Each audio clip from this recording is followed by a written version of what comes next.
Hi. ScriptReader is a tool enabling you to convert scanned handwritten pages, in JPEG image format, into rich text format documents, or RTF for short, complete with formatting elements such as text alignment, paragraphs, underline, italics, bold and strikethrough. A neat functionality of ScriptReader is that the typos, square dot grid cells containing mistakes, which are filled in with ink, automatically get filtered out, and do not appear in the final RTF text. Also, the biodegradable fountain pen ink that I have disclosed earlier pairs well with the notebooks that you print with Print a Notebook. My tests with over 30,000 characters of training data, about 50 half-letter pages of cursive handwriting on the ScriptReader pages, with 0.13-inch dot spacing and double line spacing, consistently gave me an OCR accuracy above 99%. Dependencies and limitations.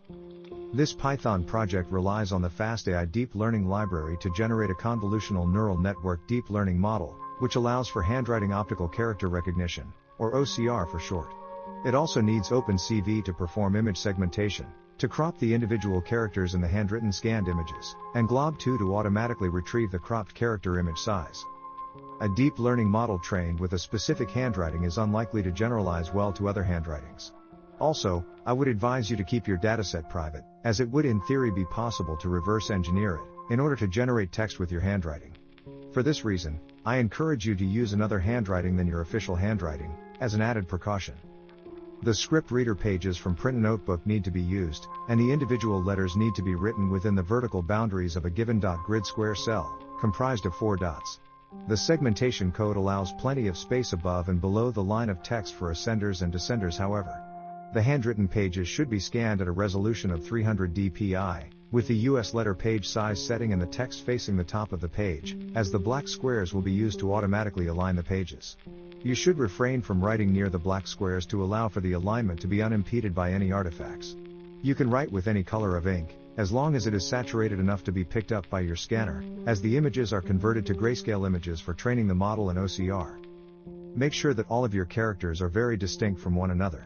I suggest using bars or dots in the zeros, and writing the ones the way you see them displayed on screen, so that they aren't confused with an uppercase O and a lowercase l, respectively. Also, I recommend that a sizable portion of your handwritten training data be comprised of pangrams, sentences that contain every letter of the alphabet, to ensure that you have a good set of characters to train on.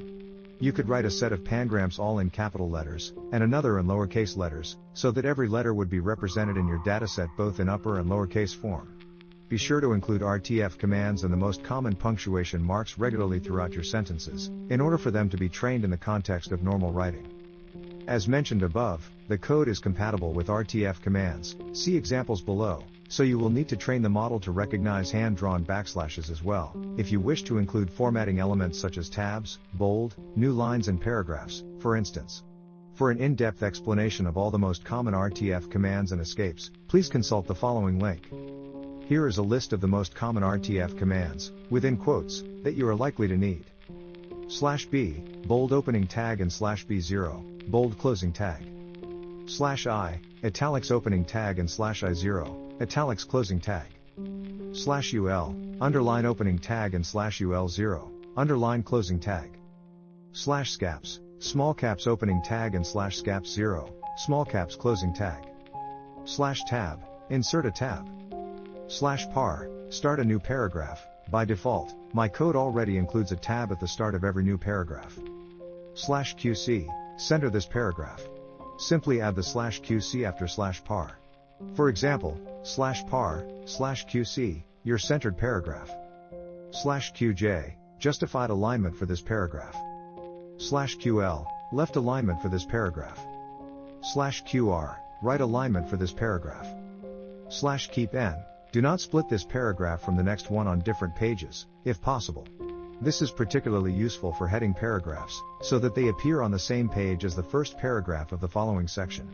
For example, /par, /qc, /keepn, heading, /par, next paragraph on the same page as the heading. /line, insert a line break. /page, insert a page break. /sbk page, insert a section break that also starts a new page. /sub, subscript. For example, you need to drink plenty of H/sub20. /super, superscript. For example, this is the 1/super st time that I use RTF commands. The illustration above shows the various use cases of common RTF commands with ScriptReader. Notice that the typos have simply been darkened with ink, such that the model identifies dark squares as being mistakes that need to be filtered out of the final text. While curly brackets may be employed to avoid using closing RTF commands, their use should be avoided, as the presence of an OCR error in one of them might prevent the file from being opened in a regular word processor. You would then be notified of the location of the mistake in the RTF file, which could be corrected by hand by opening the file in a basic text editor, such as Notepad on Windows or text editor on Ubuntu, and by fixing the error at the appropriate row and column. Make sure to train your model on handwritten text that includes a lot of the above-mentioned RTF commands, so that the OCR errors are minimized. Also remember to add a space at the beginning of a new line, if you ended the previous word at the very end of the last line. Otherwise, the two words will end up merged together, as obviated by the red squiggly line in the image above. To keep things as simple as possible in the default basic RTF mode of the getPredictions.py code, /par is changed for /par, /pard, /tab after OCR. This means that the paragraph formatting attributes, such as centered alignment, QC, are returned to their default values, and a tab is included automatically when a new paragraph is started by writing /par. The advanced RTF mode just interprets the RTF commands as you write them. Usage. First off, you will need to print some ScriptReader notebook pages, which are special, in that they are .grid pages with line spacing in between lines of text, so that there may be enough room to accommodate the ascenders and descenders of your handwriting when performing OCR. Also, these pages have black squares in the top of the page, which help the code to automatically align the pages, in order to correct for slight rotation angles, below about 1 degree, of the scanned images. Please refer to the Print a Notebook GitHub repository for the basics on how to run this application on your system. For a basic template, simply pass in ScriptReader : as an additional argument when running Print a Notebook, with the following parameters after the colon, each separated by additional colons: the number of inches in between .grid dots, in inches and in decimal form, but without units. The dot diameter, 5 pixels, is a good value. The dot line width, 1 pixel, is appropriate. The number of lines in between the lines of text, 2 works well for me, but if your handwriting has marked ascenders and descenders, you might want to go with 3. Gutter margin width, in inches and decimal form, but without units, 0.75 is a good setting that allows for you to use a hole punch. For example, the following, ScriptReader: 0.13, 5, 1, 2.75, would mean that there is 0.13 inch in between dots. The dot diameter is 5 pixels, the dot line width is 1 pixel, there are 2 empty lines in between every line of text, and that the gutter margin measures 0.75 inch. Alternatively, you might wish to write in your notebook using an erasable ink, such as my biodegradable wet erase fountain pen ink. See my Instructables article on how to prepare it at home, on notebook pages printed on transparencies with a laser printer. Make sure to train your model using the ink and medium, paper versus transparencies, that you will be writing with, for best OCR accuracy. You would then pass in ScriptReader_acetate: as an additional argument when running Print a Notebook, with the same parameters explained in the paragraph above. The pages would then be mirrored, such that you would print them on the left-hand side of the transparency sheets for the first half of your PDF document pages, then flip the stack of transparencies and print the second half of your PDF document pages on the reverse side. See the figure below for an illustration of the end result. There is also a vertical line indicating where you will need to cut the transparency in half, in order to assemble your reusable notebook. The default heading on the pages will be right on this side, which guides you in remembering on which side of the transparency to write on, in order to avoid scratching the laser toner on the reverse side. You could change the heading to any other text, preceded by the argument heading _text _right : when running the Python code. In the image above, the left portion was printed on the front side and is mirrored, while the right portion was printed on the back of the transparency, and can be read from above. You will need to place the transparency on top of a sheet of printer paper and cut them both along the central vertical line. The paper will serve as a reusable backing for your transparencies and will prevent ink on a page from blotting on the previous transparency in the notebook. I entered the following parameters when running the Print a Notebook Python code on my Linux system. I wanted 26 table of contents pages, but you could just as well omit the TOC_pages, spacing, : argument and go with the default 8 pages. It is preferable to scan transparencies on a flatbed scanner, at a resolution of 300 dpi and with the US letter page size setting, in order to avoid scratching and damaging them in a multi-page scanner. This should still save you lots of time when compared to typing all these pages on the computer. When scanning pages on a flatbed scanner, make sure to place the page such that its top left corner is in the top left corner of the scanned image, as shown in the image below. The photo above shows a transparency that was scanned on a flatbed scanner. Notice that the top left corner of the transparency lines up with the top left corner of the scan. It is important that you scan your images like this on the flatbed scanner, so that the character segmentation may proceed smoothly. Once you have printed your notebook, you could punch 3 holes at the standard 2.75-inch spacing of junior ring binders, using the instructions of the image above, for an office-made heavy-duty hole punch, which could readily punch holes through 10 sheets of 28 pounds half-letter paper at a time. In my experience, while I'm not affiliated with the company that makes that hole punch, I do recommend it. Here is what the notebooks you generate might look like. There are 4 different Python code files that are to be run in sequence. You can find instructional videos on ScriptReader usage on my YouTube channel at the following link. File 1, create rectangles.py. This Python code enables you to see the segmentation results, the green rectangles delimiting the individual characters on the handwritten scanned image, and then write a .txt file with the correct labels for each rectangle. The mapping of every rectangle to a label will allow to generate a dataset of character images with their corresponding labels. The handwritten page images overlaid with the character rectangles are stored in the page image files with rectangles folder, which is created automatically by the code. The figure above shows the segmentation results, green rectangles, for the left-hand scanned image. In reality, some overlap is allowed horizontally and vertically in order to fully include the characters.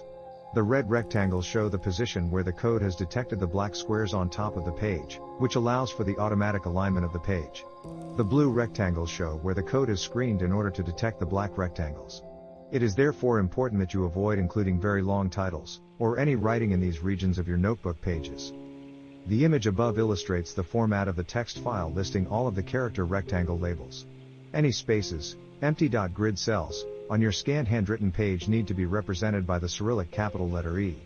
Furthermore, any typos on your training data, which are erroneous handwritten letters, of which the grid cell was later darkened, will need to be reported with the Cyrillic capital letter BOE. Finally, should there be any artifacts on the page or should you write a character out of frame of a given grid cell, you would then need to designate it with the Cyrillic capital letter day. In this case, I added the day symbol for the zeros on the 7th line, as I forgot to put the bars in the digits, which would certainly lead to some confusion with a capital O. All the other character rectangles are represented by their own characters in the text file. Importantly, such text files should be created, modified and saved exclusively in basic text editors, such as Notepad on Windows or Text Editor on Ubuntu, as more elaborate word processors would include extra formatting information, which would interfere with the correct mapping of the character rectangles to their labels in the text file.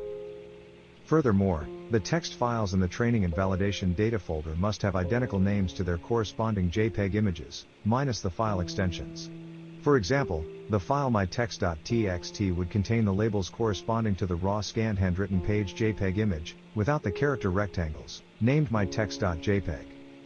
File 2, create dataset.py. This code will crop the individual characters in the same way as the create rectangles.py code, and will then open the text file containing the labels in order to create the dataset. Each character image will be sorted in its label subfolder within the dataset folder, which is created automatically by the code. A good practice when creating a dataset is to make the text file and then run the create dataset.py code one page at a time, only one JPEG image and its corresponding text file at a time in the training and validation data folder, to validate that the labels in the text file line up with the character rectangles on the handwritten text image.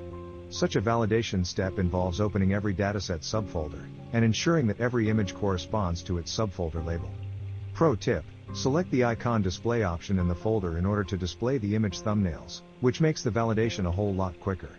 You can pinpoint the location of mistakes in your text file by dividing the first mistaken common character index by the total number of characters per line, which corresponds to the number of square grid cells per horizontal line.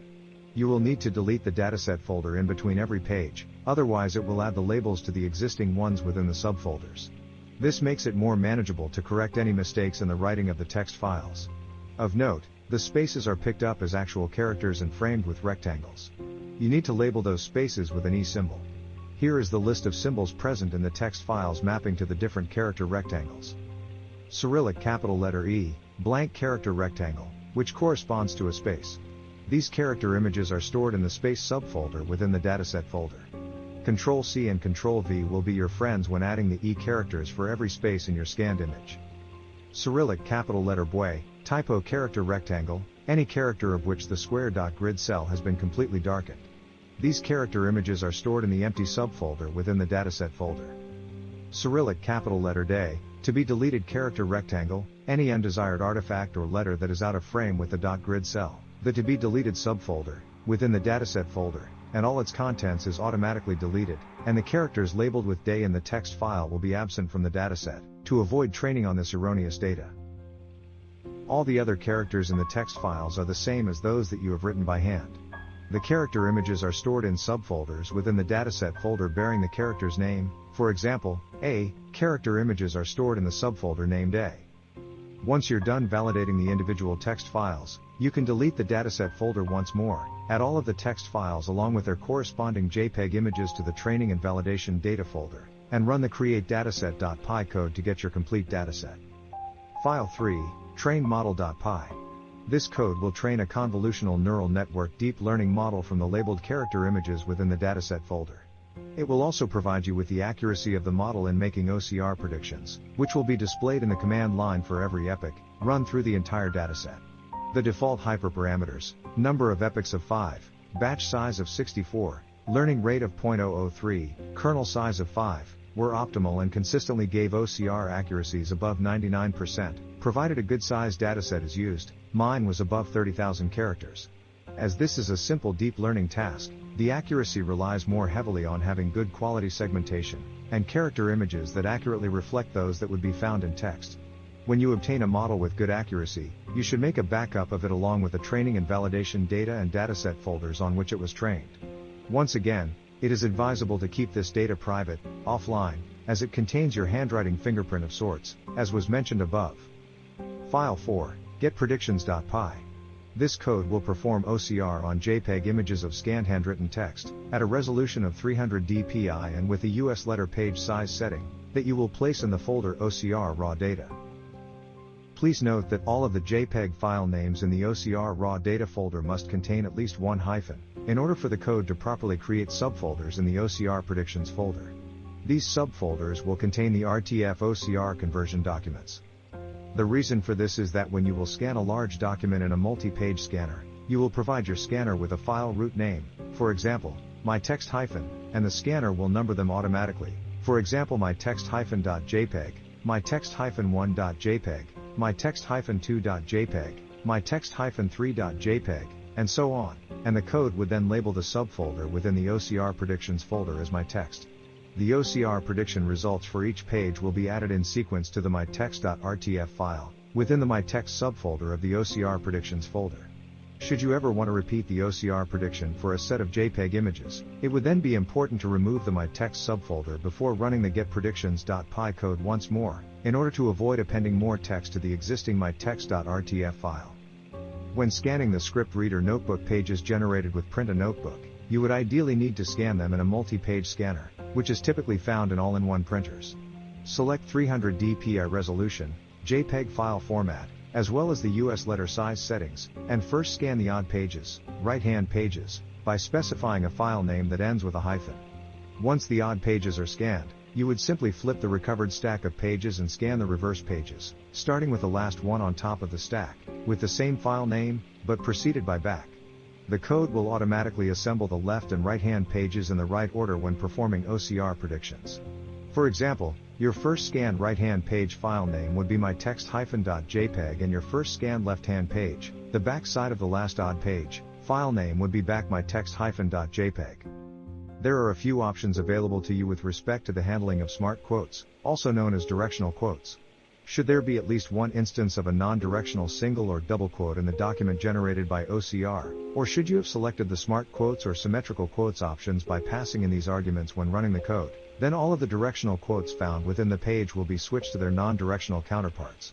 This would be relevant had you trained the CNN model on directional quotes, but didn't get good OCR accuracy when handling them. After that first step, if there was at least one instance of a symmetrical quote in the original document and that you didn't specify the symmetrical quotes option, or if you selected the smart quotes option, the appropriate directional quotes will be applied to the page. There is an autocorrect feature in ScriptReader that allows you to specify the confidence threshold above which a correction should be made. Simply pass in autocorrect : followed by a percentage expressed in decimal form, the default being 1, or 100%. For example, should you want the autocorrect feature to only make corrections for instances where it is at least 95% certain that the suggested word is the correct one, you would enter autocorrect : 0.95. Well, there you have it.